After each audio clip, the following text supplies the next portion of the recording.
चलिए करते हैं शुभारंभ आज के पॉडकास्ट का। तो दोस्तों, सबसे पहले मैं आप सभी का बहुत ज़्यादा हृदय से आभार व्यक्त करता हूं कि आपने मेरे पॉडकास्ट को इतना ज़्यादा प्यार किया, सराहा।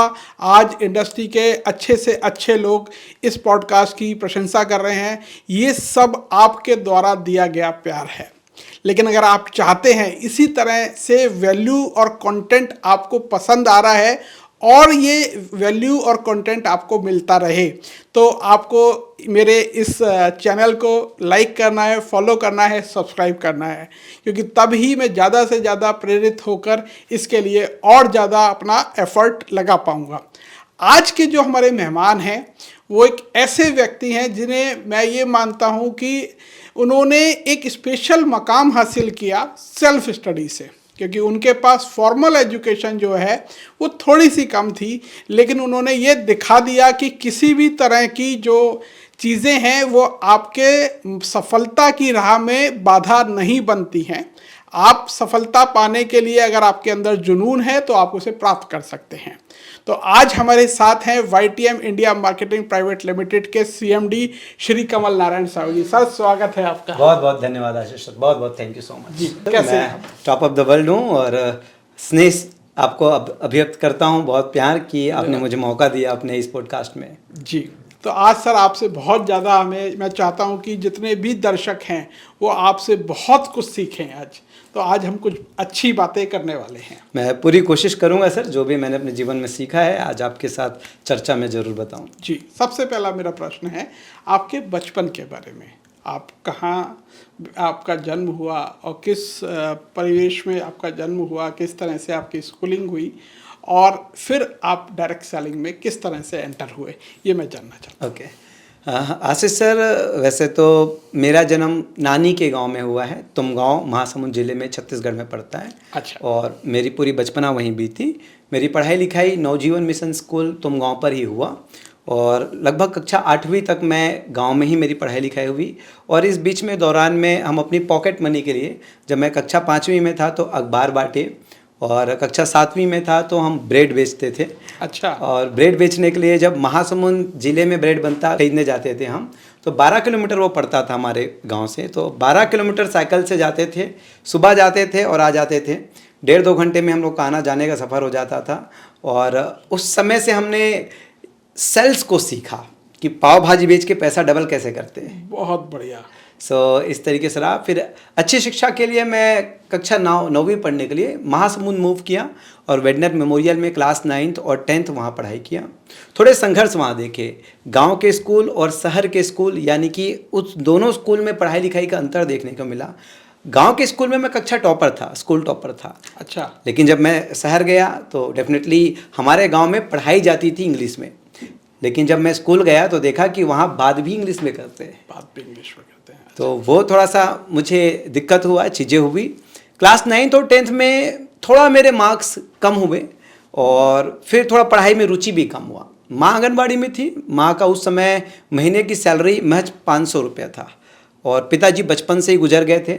जहाँ तक मैं क्लास 3 में था, मुझे बहुत अच्छे से चेहरा भी पिताजी का नहीं पता। तो कहा जाए हम मध्यम वर्गीय भी नहीं, मध्यम वर्गीय से बिल्कुल कम, यानी गरीबी में ही थे। तो नानी के घर में पले बड़े हैं। माँ 4 बच्चों को पढ़ाई लिखाई अपने बलबूते पे और मात्र 500 रुपये कमाती थी, आंगनबाड़ी में बच्चों को खाना बना के खिलाती थी। कक्षा 10वीं के एग्ज़ाम पे मैं गांव आया हुआ था प्रिपरेशन लीव में, अच्छे से पढ़ाई लिखाई करने के लिए। उसमें मैंने अपने माँ से कहा कि स्कूल जाने के लिए, एग्ज़ाम देने के लिए यहीं किसी का बाइक बोल दो। शहर में मैंने अपने दोस्तों से बाइक सीखी थी, नहीं।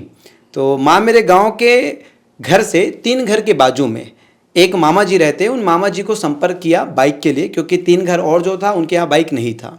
तो संपर्क किए बाइक के लिए, तो मामा जी ने मना किया। माँ ने उनको पेट्रोल का पैसा और आने जाने का खर्चे के लिए भी कुछ बोले, तो मना किया।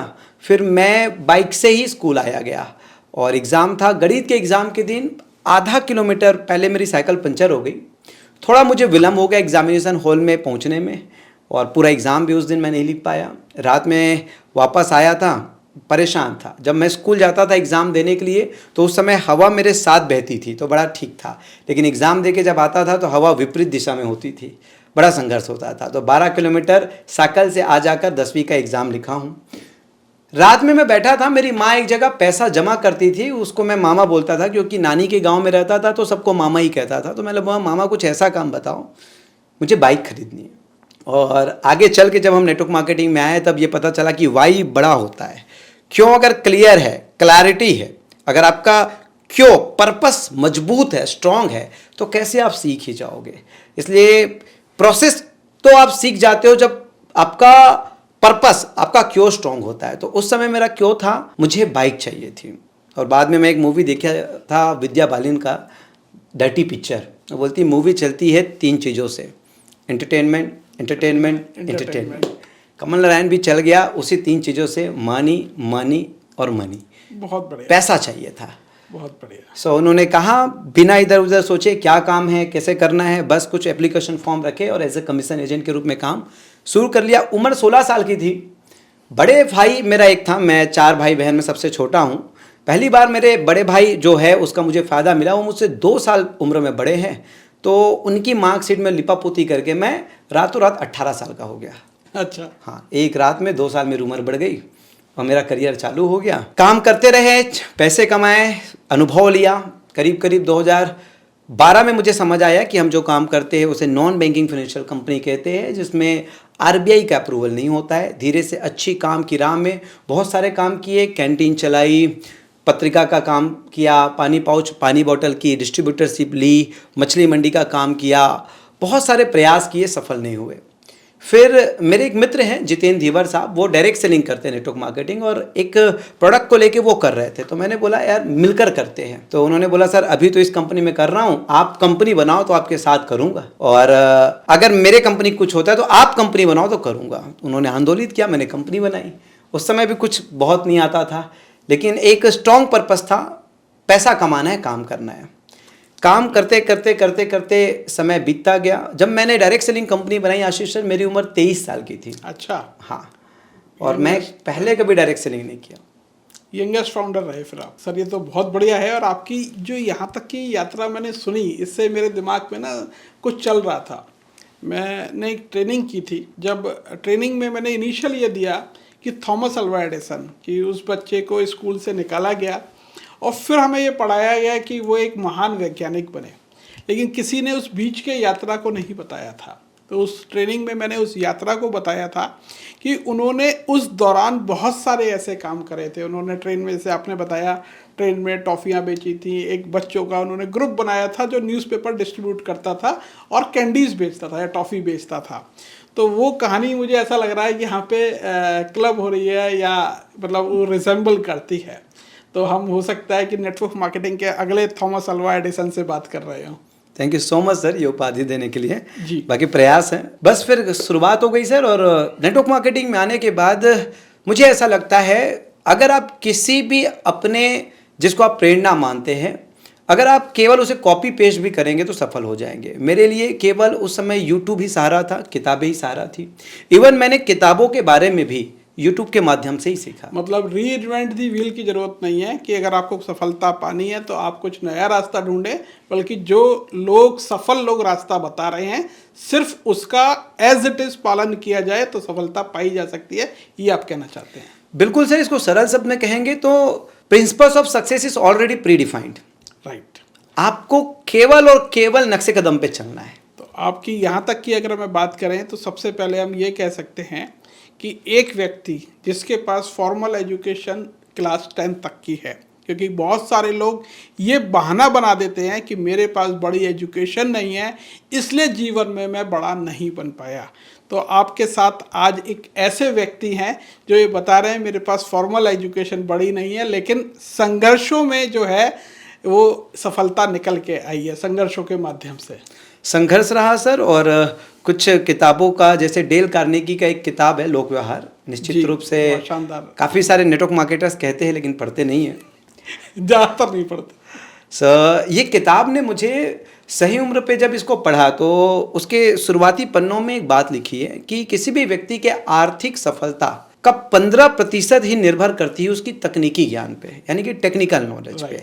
आप उस सब्जेक्ट के कितने नॉलेज रखते हैं वो केवल आपके फाइनेंशियल सक्सेस का 15%, 85% डिपेंड करता है आपके व्यवहार पे, यानी कि आप व्यक्तित्व कैसे है और आप लोगों का नेतृत्व कैसे करते हैं। तो आपने ये बताया कि आपने बिना किसी अनुभव के कंपनी स्टार्ट की, लेकिन देखिए कंपनी स्टार्ट करना, मैं बोलता हूँ कि भारत में नेटवर्क मार्केटिंग कंपनी को आरंभ करना शायद सबसे आसान काम है। सबसे कठिन काम होता है इसे चलाना। तो आपने सबसे आसान काम किया जो कंपनी बना ली। तो मैं बोलता हूँ कंपनी बनाने में कोई महानता नहीं है, कोई ऐसे बड़ा आपने तीर नहीं मारा, लेकिन उसे चलाना एक बड़ा विराट काम है। वो एक ऐसा प्रयास होता है जहाँ पे अच्छे अच्छे मैदान छोड़ के चले जाते हैं, क्योंकि मैंने भारत में देखा है बहुत सारे जो बड़े बड़े बोल थे वो फिर एक दिन हार के थक के बैठ जाते हैं, लेकिन आपने अपनी कंपनी को आगे तक आप लाए हैं। तो वो यात्रा कैसी रही आपकी? सर शुरुआती दौर तो बहुत संघर्ष रहा, क्योंकि मैंने 2015 में बिज़नेस की शुरुआत की थी और ऐसे भी दिन आए 2015 में। तो शुरुआत 6 महीना बहुत संघर्ष रहा, फिर सम्मानी जितेंद्र धीवर जी का सहयोग मिला तो हम साल 1.5 साल बहुत अच्छा काम किए। लेकिन कहते हैं ना बिज़नेस में उतार चढ़ाव आता ही आता है। 2 साल ऐसा था कि कंपनी बंद कर दूं क्या ये स्थिति थी। खर्चे भी नहीं निकलते थे स्टाफ के, मैनेज करता था क्योंकि शुरुआत में मैं सेल्स में रहा हूं तो कुछ ना कुछ सेल्स करके चीज़ें चलती थी। लेकिन उसके बाद फिर से जे करो मिला और इस बिज़नेस में, डायरेक्ट सेलिंग बिज़नेस में सबसे बड़ा जो काम करता है आपका सिस्टम का ज्ञान, क्योंकि हर आदमी जो होता है वो स्पीकर बनना चाहता है। आप देखते होंगे कि नेटवर्क मार्केटिंग में आने के जो आदमी अच्छा बात करता है वो 2 से 3 साल के अंदर अपने नाम के आगे मोटिवेशनल स्पीकर लिखना चालू कर देता है। बाद में पता चलता है कि पैसे केवल अच्छे बोलने से आता है नहीं। और फिर जब हमको सिस्टम का नॉलेज हुआ कि नेटवर्क मार्केटिंग में सफलता निर्भर करती केवल डुप्लीकेशन पे। आप अगर वो क्रिया कर रहे हो जो आपके टीम का मुख्य व्यक्ति भी कर सकता है, तो फिर स्पीकर वाली तो बात ही खत्म हो गई। जो मुख्य व्यक्ति भी कर सकता है तो आपको सफल होने में कोई रोक नहीं सकता। तो जब हमने जो चीज़ें डुप्लीकेट हो सकती है उन चीज़ों पे फोकस किया और 2020 कोविड के बाद, कहते हैं बहुत सारे बिजनेस को कोविड के बाद ऑक्सीजन मिलना ख़त्म हो गया और जिनको मिला वो बहुत विराट हो गए। तो हम उन कंपनी में से है या मैं उनमें से हूँ जिनको एक विराट रूप या एक पहचान कोविड के बाद मिला। और सारे संघर्षों को देखने के बाद एक चीज़ अच्छे से समझ आई कि अगर आपको डायरेक्ट सेलिंग बिजनेस में कामयाबी चाहिए, क्योंकि ये लोगों का बिजनेस है सर, और आपको पता है कि यहाँ बहुत सारे ऐसे लोग होते हैं जिनको ट्रेड करना, और लोक व्यवहार एक किताब, 21वीं सदी का व्यवसाय एक किताब। और सच में कहूँ तो बिजनेस जो है ना सर, जब आप बिजनेस की परिभाषा समझते हैं तो बिजनेस काम करने का नहीं, लोगों से काम लेने का है। बहुत अच्छी बात है। मुझे जो सबसे अच्छी बात आपकी लगती है कि आप किसी भी बात को बड़ी मधुरता, सहजता और प्रसन्नता के साथ बता देते हैं, और यही मुझे देखने को मिला आपकी किताब में। आज किसी कारणवश वो किताब मैं अपने साथ ला नहीं पाया हूँ, लेकिन वो किताब आपकी बहुत ही शानदार है। Thank you so much. बहुत ही, मतलब वही मैंने 3 शब्द बोले, मधुरता, सहजता और प्रसन्नता। वो तीनों चीज़ें उस किताब में भी पूरी तरह से प्रदर्शित होती हैं, वो पूरी तरह से दिखाई देती हैं, वो आभा मंडल दिखाई देता है। वो इतनी सरल किताब है कि एक व्यक्ति जो ज़्यादा पढ़ा लिखा नहीं है, जो बहुत ज़्यादा बुक्स का शौकीन भी नहीं है, वो 1.5 से 2 घंटे में उस किताब को समाप्त करके जो बेसिक बुनियादी बातें हैं उन्हें, तथ्यों को समझ सकता है। वही प्रयास था आशीष सर, क्योंकि मैं देखा इंडस्ट्री में आने के बाद बहुत सारे लेखकों का किताब पढ़ा, सभी को मैं नतमस्तक करता हूँ, प्रणाम करता हूँ। सबने बहुत बेहतरीन अपनी अनुभव अपनी किताबों में लिखी है। बट जो व्यक्ति किताब पढ़ने का आदी नहीं है ना, वो छोटी छोटी अक्षर और मोटी किताब को जैसे ही देखता है ना आशीष सर, उसकी रुचि थोड़ी कम हो जाती है। फिर वो सब टाइटल को पढ़ता है और किताब छोड़ देता है। तो मेरा ये था कि मैं केवल सीधी और सटीक बात, हमारे भाषा में मैं कहूँगा मुद्दे की बात लिखी जाए। मुद्दे की बात, मतलब हमने टॉपिक तो बहुत सारे डिस्कस कर रहे हैं, लेकिन टू द पॉइंट बात नहीं कर रहे हैं। तो मुद्दे की बात 2-2 उदाहरण के साथ। मैंने बहुत सारे ऐसे भी देखी, जैसे हम नेटवर्क मार्केटिंग में कहते हैं कि बेसिक्स वर्क, काफ़ी लोग बेसिक वर्क को भी नहीं जानते कि बेसिक वर्क को बुनियादी काम कहते हैं, कि अगर आप ये काम नहीं करेंगे तो आपका मकान का बुनियाद बहुत कमज़ोर रहेगा। बिल्कुल ठीक बात है। और आज असफलता का बहुत सारे नेटवर्कों का यही कारण है कि वो बुनियादी काम किए नहीं, मकान उसका कच्चा है। फिर बिना मजबूत नींव के बड़ी इमारत खड़ी नहीं हो सकती है। हो सकता है आपको कभी कभी कहते हैं ना कि मौका मिले तो चौका मार लेना चाहिए, तुक्के की सफलता, तो वो मिल जाएगी, बट बुनियाद हमेशा कमजोर रहेगी। जब हवा तूफान आएगा संघर्ष आपको आपको झेलने पड़ेंगे। तो सर मुद्दे की कुछ बातें करते हैं, क्योंकि हाँ, समय अपनी मर्यादा है और मैं चाहता हूँ आपसे मैं ज़्यादा से ज़्यादा डिस्कशन कर लूँ। तो सबसे पहले मैं आपसे ये जानना चाहता हूँ सेल्स का, क्योंकि आपकी जो बातों से मुझे समझ में आया सेल्स का आपके जीवन में बहुत बड़ा योगदान रहा। सेल्स का किसी भी व्यक्ति के जीवन में क्या योगदान होता है? सर देखिए, जिस तरीके से हम किताबों में पढ़ते हैं कि इस दुनिया में सबसे ज़्यादा पैसा देने वाला अगर कोई व्यवसाय है तो वो सेल्स है। लेकिन मेरा ये मानना है कि मेरी एकेडमिक एजुकेशन कम रही, लेकिन इसके बाद मैं सेल्स के बलबूते ही आगे बढ़ा। शुरुआत में मुझे भी ऐसा लगता था किसी को कुछ चीज़ें बेच दूं, लेकिन बाद में मुझे समझ आया कि सेल्स कुछ भी नहीं है, यानी कि एक बहुत बड़ी समस्या का एक आसान सा समाधान ही सेल्स है। बहुत बढ़िया। तो अगर इस दृष्टिकोण से आप देखें, और इसको देखने के लिए सबसे पहले आपको किसी व्यक्ति से कनेक्ट होना पड़ता है, क्योंकि मानवीय स्वभाव है आज के डेट में सर, हर व्यक्ति जो है ना लोगों को ढूंढ रहा है कि कोई मेरी बात सुने। हर व्यक्ति अपनी बातें रखना चाहता है, अपनी बातें करना चाहता है। अगर आप किसी व्यक्ति से दोस्ती करने में सफल हो, उससे जुड़ने में सफल हो, तो आप उसके बाद बोलोगे ना, वो दिल आपके हाथ में रख देगा।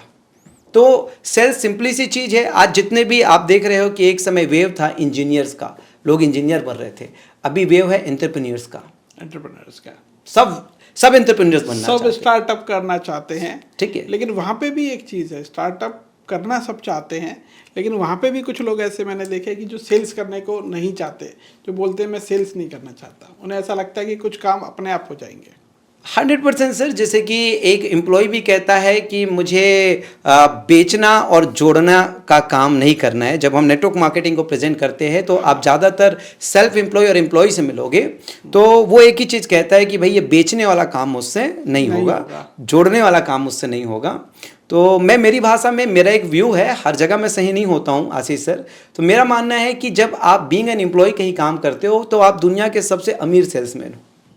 ऐसा इसलिए क्योंकि आप अपना समय बेचते हो, और चाहे अंधा हो या लंगड़ा हो, चाहे बहरा हो या गूंगा हो, चाहे काला हो या गोरा हो, अगर कोई एक चीज कॉमन हमको ऊपर वाले ने दिया है तो वो हमें दिया है समय, टाइम। ऊपर वाले ने उसके साथ कोई समझौता किया नहीं है। और अगर उसको आप सेल कर रहे हो, जिसको उस घर में, यानी कि बीइंग एन एम्प्लॉय अगर आप अपना टाइम सेल कर रहे हो, तो उस घर में एम्प्लॉय रह के कभी भी आप समय खरीद नहीं पाओगे। समय खरीदने के लिए फिर आपको घर बदलना पड़ेगा, बिजनेसमैन बनना पड़ेगा। तो कहता तो है कि मैं बेचने का काम नहीं होगा कि, लेकिन सबसे अमीर चीज, सबसे बड़ी दौलत अपनी वो बेचता है। तो एंटरप्रेन्योर्स भी जो है आशीष सर, मेरा जो मानना है कि वो with the help of technology की मदद से सेल्स ही तो कर रहे हैं। अच्छा, फिर जैसे आपने अभी बोला जोड़ने का काम जिसे बोलते हैं, हम नेटवर्क बनाने का काम बोलते हैं, तो नेटवर्क मार्केटिंग में काम क्या जोड़ना होता है, व्यक्ति को सिस्टम से जोड़ना होता है सिर्फ, या एक मतलब कुछ पैसे लेके उसे ज्वाइनिंग करानी होती है? हमारा मुख्य काम क्या है? मुख्य काम अगर आशीष सर हम इसको दो तरीके से देखेंगे। सबसे पहले हमको व्यवसाय की परिभाषा समझनी पड़ेगी। व्यवसाय की परिभाषा क्या कहती है? बिजनेस की परिभाषा ये कहती है, रॉबर्ट टी कियोसाकी ने अपनी किताब में बताया है कि करीब करीब 500 कर्मचारी अगर आपके साथ काम कर रहे हैं तो आप बिजनेसमैन हैं। तो अकेले आदमी क्या कर सकता है? अकेले आदमी या तो नौकरी कर सकता है या छोटा दुकानदारी कर सकता है, लेकिन अगर आपको कुछ बड़ा करना है, बिजनेस करना है, तो लोगों की जरूरत होगी। हमारे गीता जी में भी यही बात है कि सर्व हिताय सर्व सुखाय।